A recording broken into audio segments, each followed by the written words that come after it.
Êxodo, capítulo 16, nós seguimos aqui no estudo da palavra de Deus com o povo de Israel e o que Deus tem para nós também, como nós podemos aplicar aquilo que Deus tem feito ali através do povo de Israel, no povo de Israel e pelo povo de Israel, para que esse povo pudesse nos alcançar como aqueles que seriam portadores do projeto de Deus para a vida de toda a humanidade.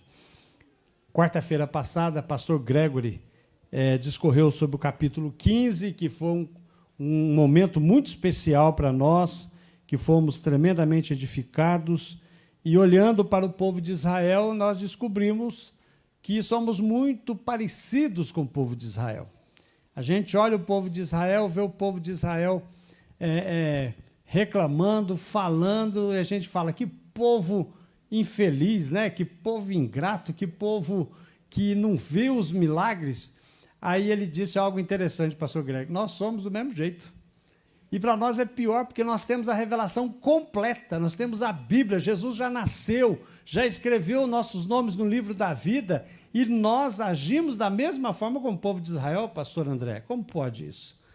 Porque ser humano é ser humano, né? E por mais que a gente ande na presença do Senhor, nós precisamos estar atentos àquilo que está dentro do nosso coração.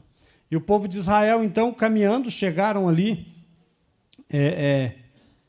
partindo de Elim, e vai discorrendo e andando, e quando falta água, o povo, lá no capítulo 15, no finalzinho, no verso 22, quando falta água, 3 dias de caminhada, logo após atravessarem o Mar Vermelho, falta água, e já começa com 3 dias, após abrir o Mar Vermelho, o povo, então, começa a reclamar, começa a murmurar com Moisés sobre a falta da água, e Deus faz o milagre, chegam a Mara, onde ali tem água, mas não poderia beber daquela água porque era amarga, e Deus ali testando Moisés lança uma madeira, e ali a água fica doce. O que tem na madeira? Não tem nada na madeira, é só uma questão de obediência a Deus, né? E quando Deus nos conduz a uma vida de obediência, é exatamente isso que Deus está fazendo com o povo de Israel.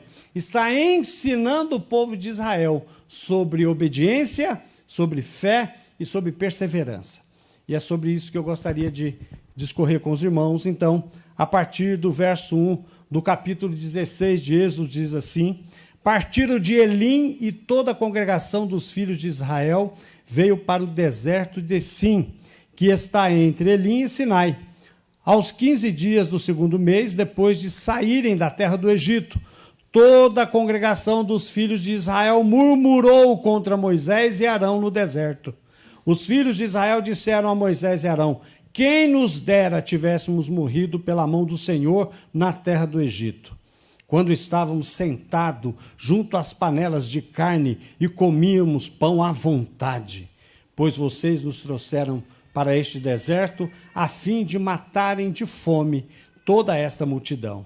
Então o Senhor disse a Moisés: eis que farei chover do céu pão para vocês, e o povo sairá e recolherá diariamente a porção para cada dia, e eu os porei à prova para ver se andam na minha lei ou não.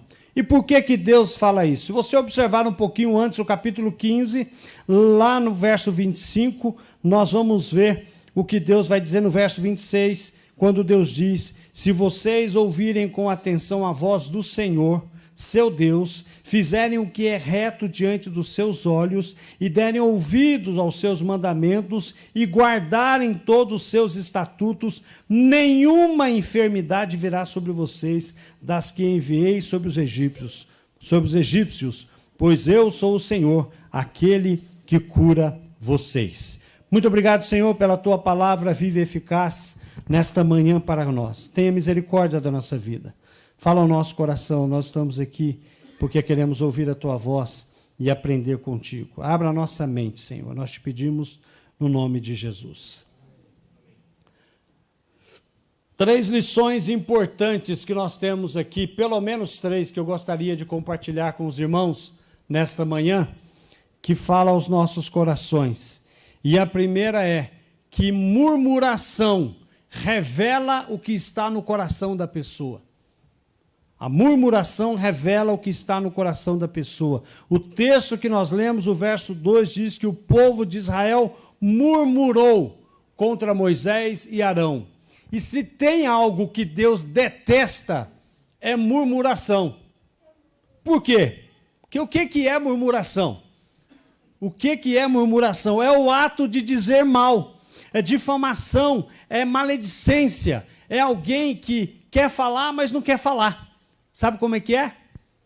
Alguém disse uma vez que fez algo, o esposo fez algo, e a esposa falou algo assim, meio entre boca assim, né, no cantinho da boca assim, e ele falou, o que você está falando? Não estou falando nada. E vira as costas. Mas está falando. Nós agimos assim. E o povo de Israel está agindo assim. Em vez de levar as suas demandas a Deus em oração, buscando, clamando, não, prefere reclamar, prefere falar mal. Eu fico imaginando Moisés e Arão andando, orando a Deus, buscando, e eles passavam no meio do povo, aquele povo ingrato, porque a murmuração, irmãos, ele mostra a ingratidão do nosso coração.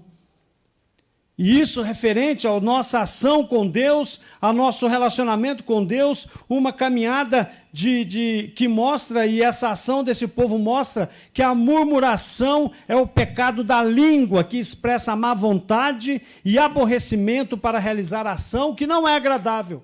Por exemplo, obedecer à voz do Senhor, cumprir os estatutos do Senhor, fazer a vontade de Deus, e às vezes nós olhamos e aquilo não nos agrada, e às vezes nós começamos a reclamar, porque o que Deus está pedindo de nós, talvez seja muito para nós, vai nos tirar de uma zona de conforto em que nós estávamos, e vamos começar a sentir saudade da nossa vida que nós tínhamos antes de conhecer Jesus.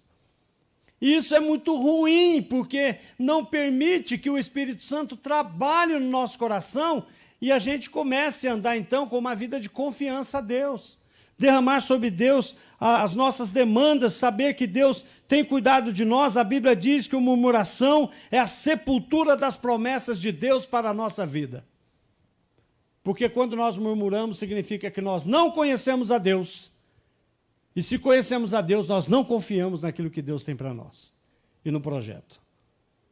Por isso que o povo de Israel está, então, olhando aqui, quando você olha a primeira parte desse texto, aqui até o versículo 12, a palavra murmuração, a expressão murmuração, ela é citada 7 vezes.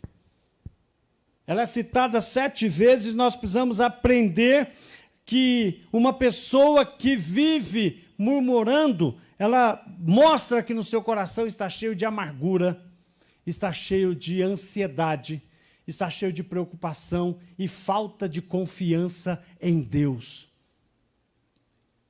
Eles tiveram saudade da escravidão. Pensa, que derrota. Saudade, olha, o pessoal estava pensando com o estômago, pensando com a barriga. Minha mãe falava assim, vocês olham e ficam pensando com a barriga, né? Quer comer com os olhos, né? Come antes e come demais e acaba passando mal. E a gente tem que pensar com a razão, e não com a emoção, e nem com o estômago. Nós precisamos aprender a olhar a nossa vida e aprender a descansar no Senhor, murmurar e não querer buscar a solução. Em vez de buscar a solução ou participar da solução, aquele que murmura, ele faz parte do problema. Ele traz dificuldade para a comunidade que ele está. Em vez de ajudar, Arão, o que nós podemos fazer? Moisés, nós vamos orar, quer que a gente se ajoelhe? O que a gente... Não, começa a reclamar. E quando nós começamos a reclamar, quando nós começamos a murmurar, nós endurecemos o nosso coração para não ouvir a voz do Senhor. A pessoa que age assim deixa de ser uma bênção e passa a se tornar um peso para a comunidade. E é o que estava acontecendo ali com o povo de Israel. Cuidado. Cuidado. É preciso ter cautela, porque a murmuração do povo de Israel levou eles a andar 40 anos no deserto. De tanto murmurar, de tanto reclamar, você verá nas próximas exposições do livro do Êxodo, que aquele povo ficou 40 anos no deserto, porque não tinha o coração aberto para ouvir e obedecer a palavra do Senhor. Nós temos que aprender aquilo que Gálatas capítulo 6, 7, quando Paulo diz, de Deus não se zomba, porque aquilo que a pessoa semear, isso também ela vai colher. Nós reclamamos, não somos capazes de ouvir a voz de Deus e andamos como aquele povo no deserto. Ficamos dando volta, a gente patina, a gente não sai do lugar. Sabe por quê? Porque nós não aprendemos a ouvir a voz de Deus, não estamos dispostos a ouvir a voz de Deus, e quando ouvimos a voz de Deus não nos agrada, porque nós queremos fazer a nossa própria vontade e o nosso próprio querer, e a gente não anda, a vida da pessoa não caminha, não adianta, não avança. Eu já disse aqui que eu encontrei uma pessoa que muito querida, muito amiga, há muito tempo sem se encontrar, e eu perguntei, e aí, como estão as coisas? Está caminhando com Jesus? Você está em qual igreja? Não, pastor, não estou em igreja nenhuma. Eu falei, como não? Por que você não está? Não, eu aprendi que igreja, eu não preciso de ir para a igreja para poder ter uma relação com Deus. Eu entrei em choque. Eu fiquei esbabacado, Elcio. Sabe, com a boca aberta assim. Eu falei, como é que é isso? Ele falou assim, eu descobri que eu posso ter uma comunhão com Deus e com Jesus, que é a coisa mais linda do mundo, sem precisar de igreja. Aí, por um minuto, eu falei, caramba, será que eu estou errado? Tem coisa que vem, né, ser humano. E aí, eu falei assim, como está o casamento? Você está bem? A esposa está bem? Não, nós separamos. Eu falei, uai, como assim? Está trabalhando? Pastor, tem 3 anos que eu estou desempregado. Sabe qual é o pior cego? É aquele que não quer ver. Eu falei, está tão claro para mim, meu amigo. Olha a sua vida como está. Como você pode dizer que está longe da igreja? Você tem mais comunhão. Jesus morreu pela igreja. Sabia? Jesus ensina a palavra de Deus aqui. Você aprende em casa. Irmãos, até na igreja, se a gente não vigiar, a gente não aprende a palavra de Deus. Que de lá em casa. Nós precisamos abrir os nossos olhos e compreender que a comunhão com Jesus, é claro que vem na minha vida diária, todos os dias orando, mas é aqui na igreja que eu aprendo a palavra do Senhor.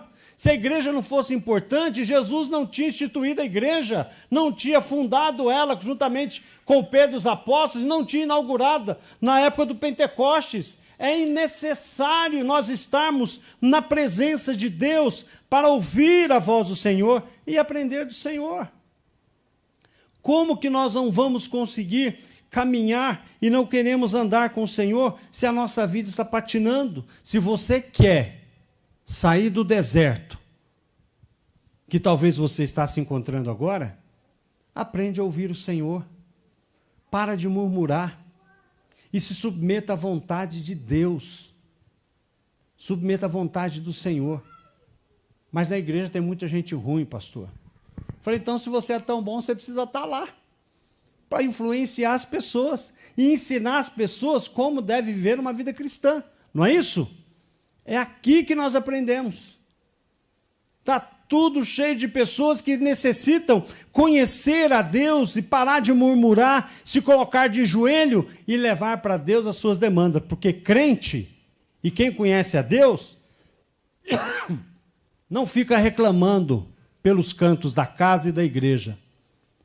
Ele se ajoelha na presença de Deus lá no seu quarto e leva para Deus as suas demandas. É assim que nós temos que fazer. Segundo lugar, Deus usa o deserto para treinar a obediência e a confiança nele. Aquele tempo no deserto, Deus estava usando para treinar as pessoas, o povo de Israel. Deus está se revelando àquele povo, está mostrando àquele povo que eles tinham que aprender. Calma aí, deixa eu ajeitar aqui. Agora sim, arrumei o cabelo aí. Mas Deus estava nos ensinando, e está ensinando o povo de Israel, a como confiar e obedecer a Deus. E é interessante isso, veja só o texto que vai dizer para nós, ali o verso 16 do capítulo 16. Isso é o que o Senhor ordenou, que cada um recolha o que se consegue comer, 2 litros por cabeça, segundo o número de pessoas. Cada um pegará para todos os que vivem em sua tenda. Assim fizeram os filhos de Israel, e recolheram uns mais, outros menos, conforme a medida fixada. E não sobrava para quem havia recolhido muito, e nem faltava para quem havia recolhido pouco, pois cada um recolhia o quanto conseguia comer. Então Moisés disse: ninguém deixe nada para manhã seguinte. E o povo obedeceu? Não. O povo recolheu mais, porque não acreditava e não confiava. Ficava com medo que no outro dia Deus se esquecesse ou acordasse tarde para poder dar o alimento para eles. E o que aconteceu com aquele alimento que eles guardaram? Apodreceu. Apodreceu.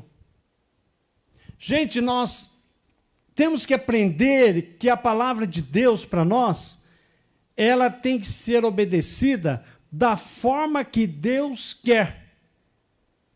Quando nós estamos aprendendo a desenvolver a nossa vida de obediência e confiança a Deus, nós devemos saber que existe 2 formas de fazer a vontade de Deus: do seu jeito e do jeito de Deus. Davi quis fazer do jeito dele. Quando você olha o texto lá em Êxodo 37, você aprende que Bezalel fez também a arca de madeira de acácia, de 1,10 m de comprimento, 66 de largura e 66 de altura. Ele colocou 2 cabos grossos de acácia revestida de ouro, e a arca também toda revestida de ouro, e fundiu 4 argolas de ouro, colocando 2 de cada lado, de cá e de cá, para que aqueles varões de acácia revestidos de ouro pudessem entrar, para que pudesse ser carregado. Lá em 2 Samuel, quando Davi vai buscar, em 2 Samuel 6, quando Davi vai buscar a Arca da Aliança, convoca o exército, convoca o povo, e fazendo festa, faz um carro novo, uma carroça nova, para buscar a Arca de Deus, e coloca a arca, e vai descendo, trazendo a arca escorrega, porque os bois tropeçam, e Uzá vai segurar a arca. Quando ele vai segurar a arca, para a arca não cair, Uzá é fulminado por Deus. Porque ele segurou a arca. Tadinho de Uzá. Ele foi só segurar a arca. Sabe o que nós aprendemos aqui? Davi conhecia a forma de servir a Deus. Mas ele achou mais confortável levar a arca de Deus em uma carroça. Mas Deus já tinha ensinado que a arca era para ser levada nos ombros e não puxado por animais. A morte de Uzá é culpa de Davi. Ele é que é responsável pela morte de Uzá. Porque, meus irmãos, se nós sabemos como fazer a vontade de Deus e da forma que temos que fazer a vontade de Deus, por mais boa vontade que eu e você temos de fazer a vontade de Deus, se não for feita do jeito que Deus manda, nós afrontamos a santidade de Deus. É uma afronta a Deus. Eu sirvo a Deus, mas sirvo do jeito que eu quero. Eu sirvo a Deus, mas da forma que me conforta. Não resolve. Você está afrontando a Deus. E de Deus, nós temos que saber que a vontade dEle é absoluta, e nós temos que nos submeter à vontade de Deus para que a nossa vida seja uma vida abençoada e a gente não venha a afrontar a vontade do Senhor. Por isso que nós precisamos olhar qual é a vontade de Deus, conhecer a palavra de Deus e nos submetermos à palavra do Senhor.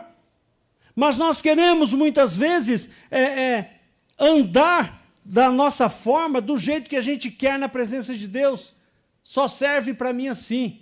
E se só serve para você da sua forma, para Deus não serve de forma nenhuma. Nós somos servos de Deus. Nós não somos voluntários. Existe uma palavra, e essa palavra que está no meio da igreja, que isso é algo que mudou um pouco o que é ser igreja e povo de Deus. A gente pensa, não, eu estou aqui porque eu sou voluntário, o dia que eu quiser largar a mão disso aqui, eu largo. E a vontade do Senhor na minha vida, na sua vida, onde está? E fazer aquilo que o Senhor quer, aonde está?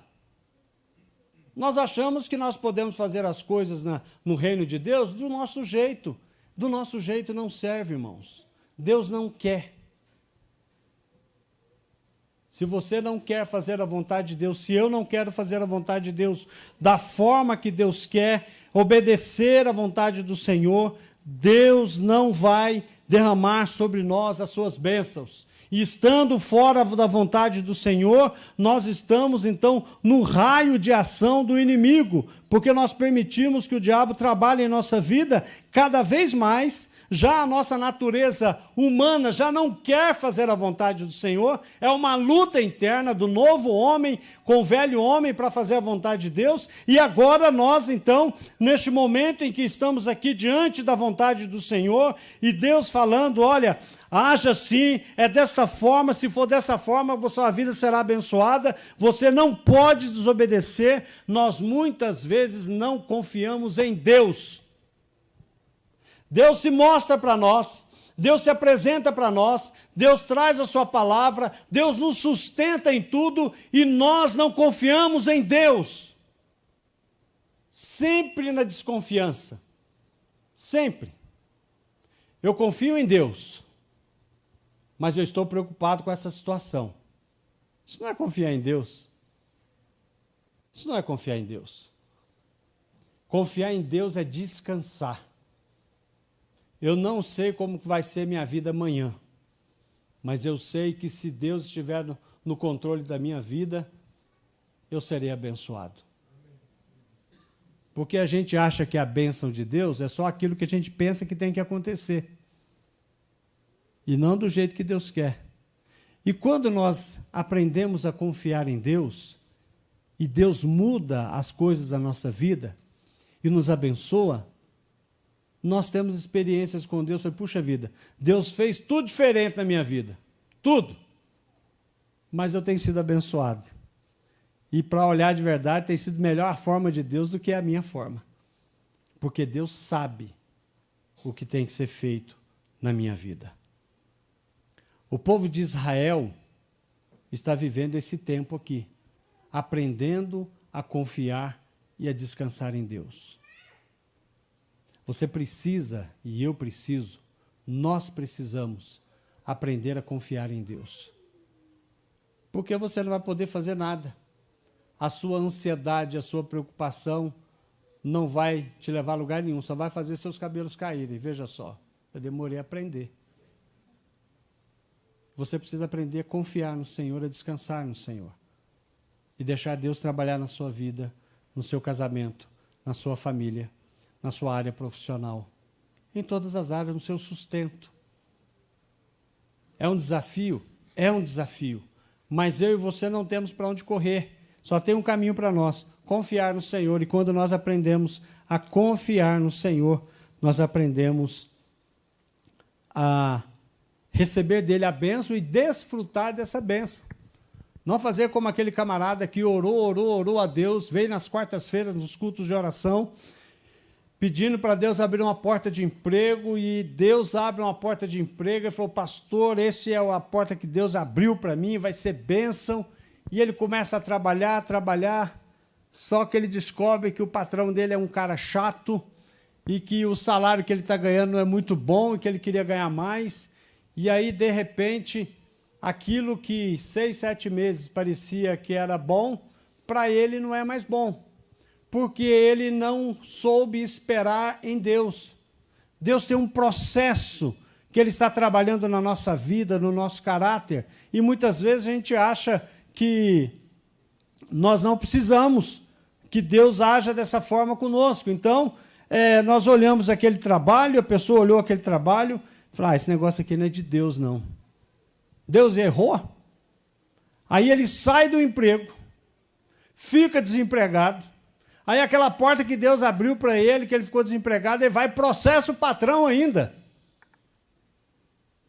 Porque Deus errou. Deus não erra, nós sabemos disso. A nossa ansiedade, a nossa preocupação e a nossa urgência de querer as coisas e a nossa própria ganância de querer as coisas muito rápido não permite a gente deixar Deus trabalhar em nossa vida. Nós entregamos, mas não entregamos as coisas nas mãos de Deus. E a gente precisa aprender a esperar, deixa Deus trabalhar, deixa Deus agir, que Deus no momento certo vai abençoar, no momento certo Deus vai abrir as portas. Mas eu e você precisamos aprender isso. Precisamos aprender que nós temos que esperar no Senhor, porque a situação e o deserto que nós estamos passando, muitas vezes, o diabo usa isso para nos enfraquecer. Ao mesmo tempo, Deus está usando isso, nos treinando, nos ensinando a confiar nele, para que nós possamos ficar fortalecidos no Senhor. Porque muito mais tem o Senhor para nos abençoar do que o diabo para nos abençoar. Por isso que nós precisamos aprender a confiar em Deus.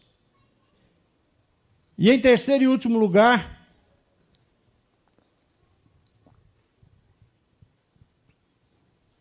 Deus supre tudo o que é necessário pelo tempo que for necessário.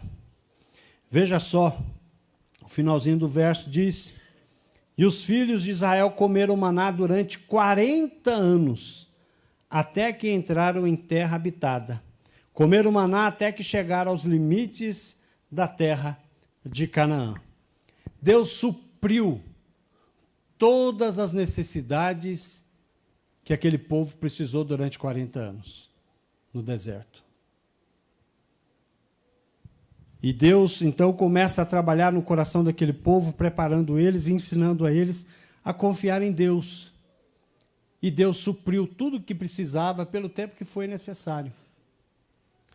Quando eu vim para cá, casado já, lá no início, bem no início da década de 90, se não me engano, 90, 91, eu vim trabalhar aqui, eu estava trabalhando no lugar, trouxe a minha esposa, meu filho, eu só tinha o Samuel e o Israel, ele era nenenzinho, e nós viemos para cá, estávamos trabalhando, e aquele início de trabalho, sem dinheiro, situação difícil, e um dia a Clarete falou assim: olha, hoje não tem nada para nós comermos hoje. Precisa ver o que faz aí. Estava com 20 dias morando aqui, e o pagamento ainda não tinha saído. Ela falou: o que a gente faz? A gente ora. E vamos ver o que vai acontecer. Aí eu vejo aí se faço alguma coisa tal. E nós oramos, e quando eu acabei de orar, eu saí para trabalhar e havia uma situação, eu trabalhava como síndico no condomínio, e aqui tinha uma mudança que ia acontecer nesse condomínio, e essa família que ia mudar, a senhora me chamou lá, e falou assim: seu Wagner, a gente comprou uma casa, construiu a casa, mas a Eletropaula ainda não ligou a energia, não ligou nada, está tudo sem energia, não sei quando vai voltar, e eu tenho algumas coisas aqui na geladeira e no freezer, o senhor não quer levar lá para o senhor? Eu falei assim, claro, né? Se a senhora quiser pôr na sacolinha, eu já levo. Eu falei: não, você vai lá embaixo, pega o carrinho e traz aqui. E eu fui lá embaixo, peguei o carrinho, e fui lá, levei para o carrinho para pegar 2 quilos de carne, essas coisas, né? E ela encheu o carrinho, ela tinha um freezer lá, horizontal, né? Que ela abriu aquele freezer, estava cheio de peixe, carne, tinha tudo quanto é frango, encheu o carrinho. Tinha iogurte, tinha um monte de coisa, doce, né? Aquele tanto de coisa, eu cheguei, enchi o carrinho, levei para casa. Aí eu falei: acabou? Eu falei: não, o senhor leva lá e volta aqui. E eu fui, né? Eu falei: caramba! Mas eu não tinha lembrado que eu tinha orado a Deus. E eu fui lá em casa, levei. Aí, quando eu fui no caminho levando, eu lembrei. Falei: caramba, nós oramos hoje de manhã. E quando eu abri a porta, a Clarete falou assim: uai, o que são essas coisas? Eu falei: então, Deus mandou para nós. E eu enchi lá a minha geladeira, subi lá. Aí ela pegou pacote de arroz fechado, feijão. Eu falei, não, mas isso aí não perde, a senhora não precisa. Não, senhor vai, pode levar. Leva tudo. Tá? E eu levei tudo. Levei tudo para casa. Nunca faltou alimento na nossa casa. Nunca faltou sustento na nossa casa. Porque apesar dos nossos pecados, Deus permanece fiel. E nós temos que aprender e saber que Deus supre todas as nossas necessidades. Nunca vi um crente mendigar um pão. Sempre vai ter o maná. Aquele dia foi mais que o maná, tinha peixe, tinha tudo.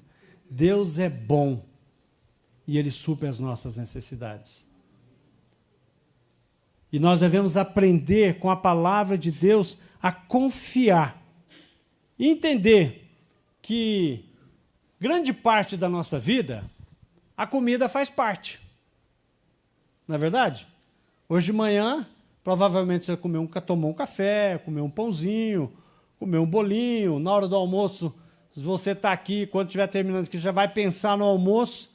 Às vezes, algumas irmãs ficam em casa preparando o almoço. Você almoça, quando chega 4 horas da tarde, você pensa em fazer uma boquinha, né? Quando é à noite, quando o culto está terminando, você já está pensando em esquentar aquela macarronada, né? Para poder almoçar, porque a comida faz parte da nossa vida.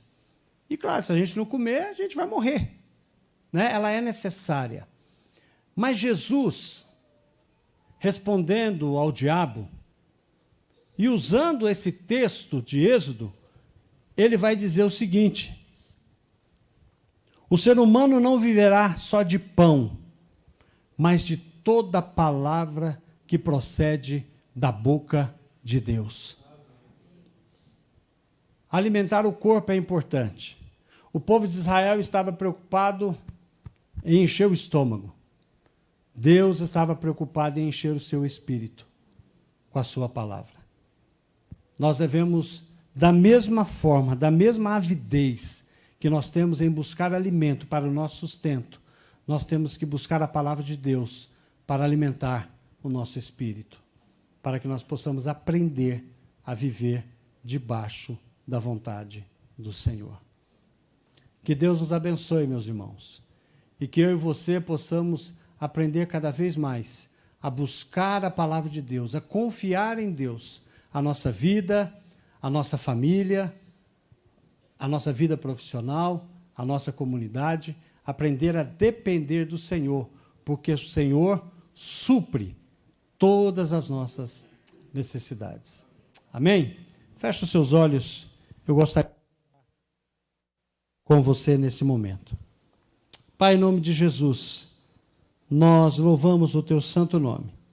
Agradecemos pelas bênçãos que o Senhor tem derramado em nossa vida. Te louvamos, ó Deus, porque o Senhor tem nos ensinado a viver uma vida de obediência ao Senhor. Pedimos, Senhor, perdão, Senhor, porque tantas vezes nós não te obedecemos, tantas vezes nós queremos fazer a tua vontade do nosso jeito, mas quebranta o nosso coração, ó Deus, que nós possamos nos humilhar diante do Senhor, aprender não só ser ouvintes da palavra, mas praticantes da sua palavra. Em nome de Jesus, abençoa os nossos corações, que estejam sempre abertos para receber do Senhor aquilo que o Senhor tem para cada um de nós. Abençoa a nossa família, abençoa os nossos filhos. Ó Deus, tira toda a murmuração dos nossos lábios, do nosso coração. Ó Deus, nos dê água, a água da vida, que tantas vezes nós atravessamos um deserto tão árido, Senhor. Mas nós queremos confiar no Senhor e aproveitar a oportunidade, ó Deus, que quando estivermos no deserto, em vez de reclamarmos, compreender que o Senhor quer ministrar no nosso coração neste tempo. Nós te louvamos e te agradecemos, no precioso nome de Jesus. Amém.